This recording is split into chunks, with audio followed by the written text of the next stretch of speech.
Hello friends, welcome to vanilla kitchen.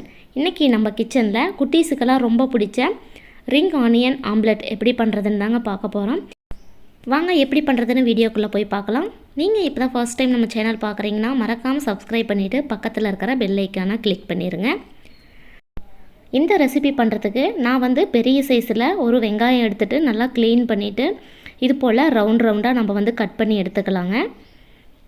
ரொம்ப மெலிசாக cut பண்ண வேண்டியதில் ஓரளவுக்கு மீடியம் சைஸில் இது போல் ரவுண்டாக கட் பண்ணிவிட்டு உள்ளே இருக்கிற அந்த இதையெல்லாம் எடுத்துகிட்டு நீங்கள் ஆனியன் ரவுண்டாக எடுத்துக்கோங்க. பாருங்கள், இந்த அளவுக்கு நீங்கள் கலெக்ட் பண்ணிக்கலாம். இதே போல் எல்லாத்துலேயும் நம்ம எடுத்துகிட்டு வந்துடலாங்க. பாருங்கள், இது போல் எடுத்த பிறகு இது ஒரு ஓரமாக வச்சுருங்க. நம்ம உள்ளே இருக்கிற அந்த மீதி பார்ட்ஸ் எல்லாம் நம்ம சின்ன சின்ன பீஸாக கட் பண்ணிவிட்டு எடுத்துக்கலாங்க. இது நம்ம ஆம்லெட்டில் சேர்த்துடலாம். அதனால் இது போல் குட்டி குட்டியாக எல்லாத்தையும் கட் பண்ணிக்கோங்க. இது போல் கட் பண்ண பிறகு இதை ஒரு மிக்சிங் பவுலில் நம்ம எடுத்து வச்சிடலாங்க. சின்ன சைஸில் ஒரே ஒரு தக்காளி எடுத்துகிட்டு அதையும் குட்டி குட்டி பீஸாக கட் பண்ணிக்கலாம்.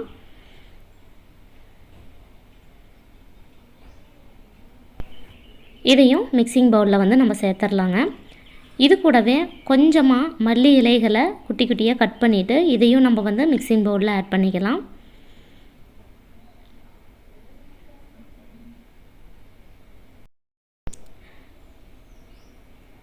இது கூடவே கொஞ்சமாக உப்பு, அரை ஸ்பூன் அளவுக்கு மிளகுத்தூள் சேர்த்துக்கோங்க.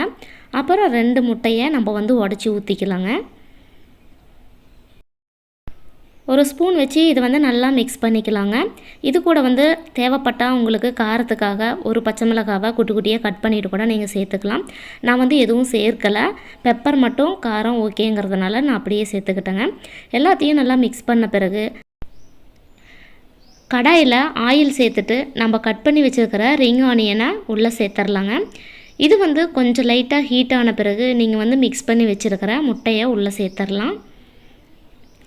அடுப்பை லோ ஃப்ளேமில் வச்சுக்கோங்க. வச்சுட்டு இது போல் எல்லாத்தையும் சேர்த்த பிறகு மீடியம் ஃப்ளேம், லோ ஃப்ளேமில் வச்சுட்டு நீங்கள் இது போல் குக் பண்ணி எடுத்துக்கலாங்க. நீங்கள் ஒரு மூடி போட்டு மூடி வச்சாலும் ஓகே, இல்லைன்னா அப்படியே கூட உங்களுக்கு ரெடி ஆயிரும். அவ்வளோதான், நம்மளுக்கு ஒரு சைடு வெந்துருச்சு. இப்போ பின் சைடு நம்ம திருப்பிக்கலாம். டேஸ்டியான ரிங் ஆனியன் ஆம்லெட் ரெடி ஆயிடுச்சிங்க. இது போல் செய்து கொடுக்கும்போது குட்டீஸ் எல்லாம் ஈவினிங் டைமில் நல்லா விரும்பி சாப்பிடுவாங்க. இதே போல் மீதி பேச்சஸ் எல்லாம் நம்ம போட்டு எடுத்துகிட்டு வந்துடலாங்க. சேம் அதே மெத்தட் தான். நம்ம ரிங் எல்லாம் உள்ளே சேர்த்துட்டு அதில் நம்ம மிக்ஸ் பண்ணி வச்சுருக்கிற ஆம்லெட்டை உள்ளே சேர்த்துடலாங்க. இது போல் நீங்கள் செய்யும்போது 2 முட்டையில் நம்மளுக்கு எத்தனை ஆம்லெட் ரிங் ஆனியன் கிடைக்குங்க. கண்டிப்பாக இது போல் நீங்கள் செய்து கொடுத்தீங்கன்னா குட்டீஸ் நிறையவே சாப்பிடுவாங்க. நான் செஞ்ச இந்த ரிங் ஆனியன் ஆம்லெட் உங்களுக்கு பிடிச்சிருந்தா லைக் பண்ணி ஷேர் பண்ணுங்கள். மறக்காமல் வெனிலா கிச்சனுக்கு சப்ஸ்கிரைப் பண்ணுங்கள். தேங்க்யூ.